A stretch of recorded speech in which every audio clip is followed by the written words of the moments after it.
Hello friends, welcome to my channel Eccentric Learning. Many videos on various quantitative aptitude topics has already been uploaded. I hope you guys are going through that. If not, some of the videos link has been given in the description box. Please go through that. Also, if you like the content of my videos, then do subscribe my channel and also share with your friends. In today's video, we are going to learn about the concept of simple interest and compound interest. And in the next video, we'll be doing some questions based on simple interest and compound interest. So let us start with today's video. Suppose A and B are two friends and A is in need of some money. So B is lending out, say, 1 lakh rupees to A. Now A has used this amount, say, for 2 years, and after 2 years, returning the same amount to B. Obviously, B would be happy to get back 1 lakh rupees. Why? Because he could have deposited this amount into the bank account and he could have earned some interest. So that means that A needs to give some additional amount apart from this 1 lakh rupees. This additional amount is called as the interest, or it is also called as the time value of money. Why? Because in this 2 years period, A has used this 1 lakh rupees of B. So there is some value that this 1 lakh rupees has gained in these 2 years. So that is called as a time value of money, or in other words, we can call it as interest. Now, there are two kinds of interest. One is called as the simple interest and the other is called as the compound interest. Let me take an example to explain the difference between the SI and the CI.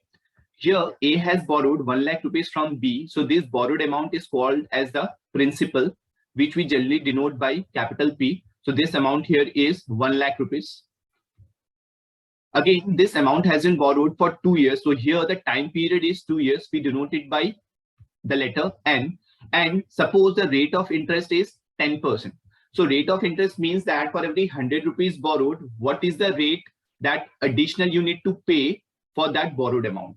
So here principal is 1 lakh, the time period is 2 years, and the rate of interest is 10%. Now for the first year, the simple interest, that is the 10% on this 1 lakh rupees, would be 10,000 rupees. So that means for the first year, the simple interest that has to be paid would be 10,000 rupees. Again, the compound interest will also be the 10% on this 1 lakh rupees. So this will be again 10,000 rupees.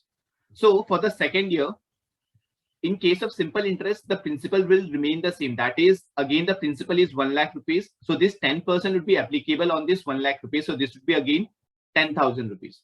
But in case of CI, for the second year, the principal won't remain 1 lakh rupees. Rather, it will now become 1 lakh plus additional 10,000. So what is this 10,000? This 10,000 is the interest that has been generated for the first year.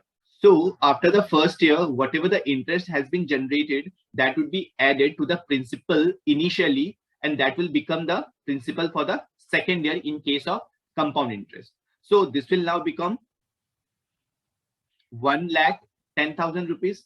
So that means for the second year in case of CI, the principal amount is 1 lakh 10,000 rupees. So now this 10% would be applicable on this 1 lakh 10,000 rupees. So this would be 10% of 1 lakh 10,000. So this will give us 11,000.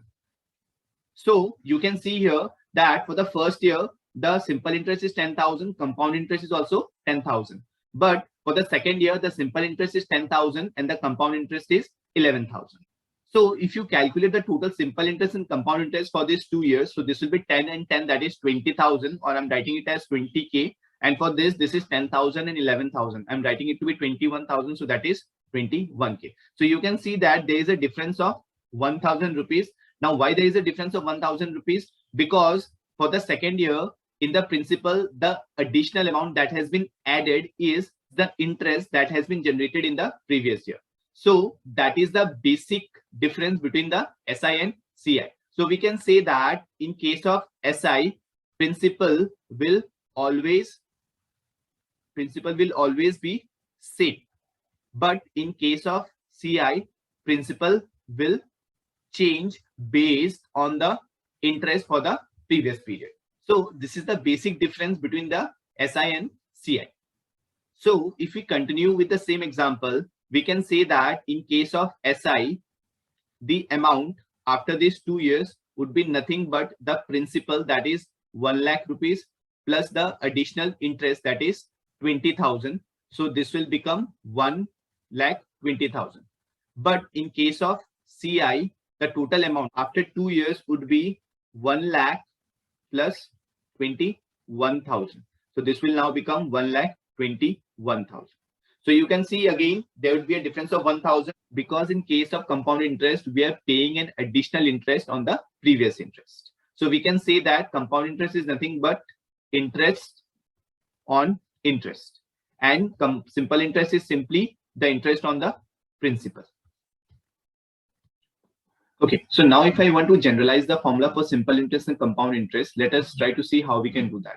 So P is the principal, R is the rate of interest per annum. So that means yearly, what is the rate of interest? So that is united by R, and N is the number of periods. Well, be careful here. I'm not writing here number of years. I'm writing here number of periods. I'll be discussing about it more in a few minutes. So to calculate the simple interest, I know that this R% is on the principal. So we can say that P times of R% will give us the interest for 1 year. But if suppose the period is say N, so we need to multiply it by N. So simple interest can be written as P into R% times of N. So simple interest can be simplified and can be written as P times of N times of R upon 100. So simple interest is P and R upon 100. So the amount can be written as, which is nothing but the addition of principal and the simple interest. So this would be P plus P and R upon 100. In a similar way, we can calculate the compound interest. I know that the amount after 1 year, in case of compound interest, this would be simply principal plus the interest. So this interest would be P into N, since we are calculating for the first year. So N would be 1 times of R upon 100. So this would be P 1 plus R by 100. So this is the amount after 1 year. So we can say that this is the principal for the second year. So if you want to calculate the compound interest for the second year, so this would be principal. So principal would be 1 plus R by 100 times of 1, because we are calculating for the 1 year, that is for the second year, times of rate %, that is R%. So that is R by 100. So this would be simply P into 1 plus R by 100 times of R by 100. So what would be the amount after second year? So this would be the principal, which was P 1 plus R by 100 plus the interest, which is P 1 plus R by 100 times of R by 100. So from here, if you take the common, P 1 plus R by 100 will be left with 1 here and here R by 100.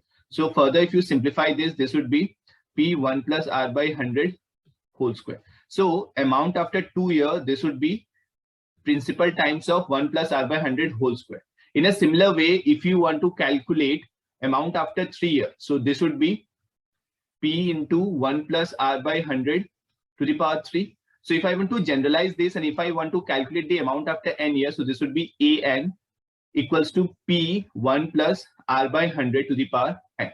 So this is the amount after n years in case of compound interest. Now, if I want to calculate the compound interest, I know that the amount is nothing but the summation of compound interest plus principal. So compound interest can be written as the difference of the amount and the principal. So CI can be written as P 1 plus R by 100 to the power n minus the principal.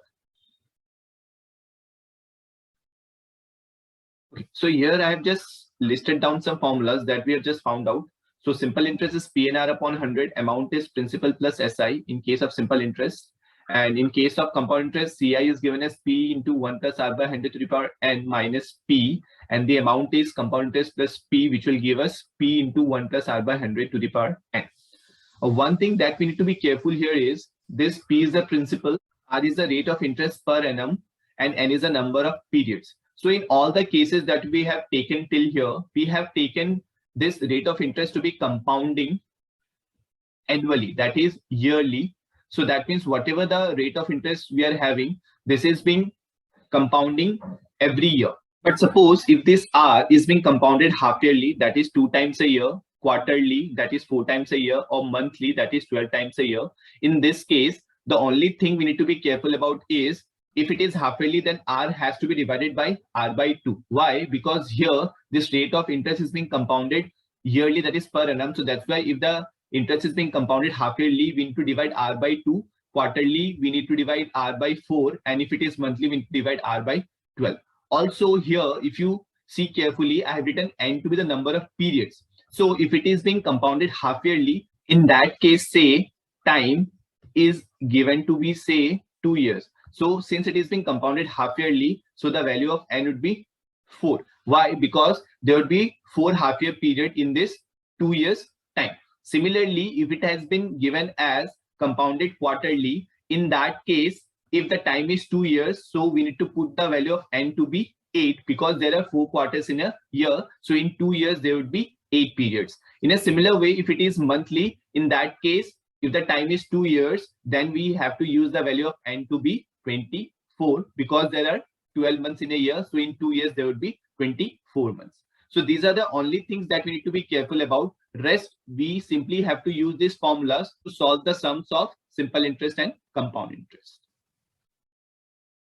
Okay, so now let us see one more formula, that is the difference between the CI and SI for 2 years at R% rate of interest per annum and for the principal P. So if nothing has been given as whether the interest has been compounded quarterly or yearly, then by default we need to take it as yearly. So let us try to see the difference between CI and SI for 2 years for principal P and at R% rate of interest. So the CI would be P into 1 plus R by 100 to the power 2, since we are calculating the difference for 2 years, minus the principal minus the SI, which would be P into 2 into R upon 100. So if we simplify this, I can take P common here. So this would be 1 plus R by 100 whole square. So this would be 1 plus R by 100 whole square minus 1. And from here also, if I'm taking P common, so this would be 2R upon 100.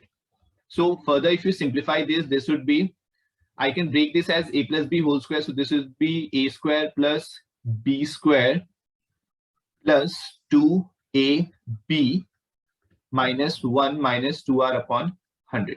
So this 1 and 1 can be cancelled. 2R by 100, 2R by 100 can be cancelled. So this would be P into R by 100 whole square.